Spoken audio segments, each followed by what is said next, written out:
আসসালামু আলাইকুম। তো কিছু কথা বলার জন্য আজকে আমরা একটু সময় ব্যয় করতেছি। তা হচ্ছে যে সামনে রমজান মাস, আমাদের সকলের ইবাদত আমলগুলো বাড়াই দিতে হবে।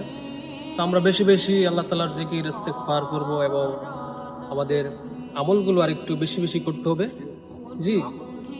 তো আমরা অযথা সময় নষ্ট করবো না এই রমজান মাসে। আল্লাহ তাআলার রহমতের মাস, 30টা রোজা আমরা সবাই রাখার নিয়ত করবো ইনশাআল্লাহ। 30টা রোজা যেন রাখতে পারি। এবং রমজানের এই মাস আল্লাহ তাআলার বড় এক নিয়ামত। এই মাসে আল্লাহ তাআলা অনেক বান্দাদেরকে মাফ করে দেন এবং কবরের আযাব 30টা দিন বন্ধ রাখেন। তো এই রমজান মাসটা আমাদের জন্য এক রহমতের মাস। তো নবী আলাইহিস সালাতু ওয়াস সালাম বলেছেন যে এই রমজান মাস পেয়ে তার গুনাহ মাফ করাইতে পারলো না, তার মতো হতভাগা আর কেউ নেই।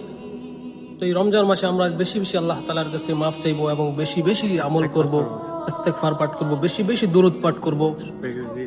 তো এটাই বলার ছিল। আমরা বেশি বেশি আমল করব, আমলটা আজকে থেকে ইনশাআল্লাহ বাড়িয়ে দেব।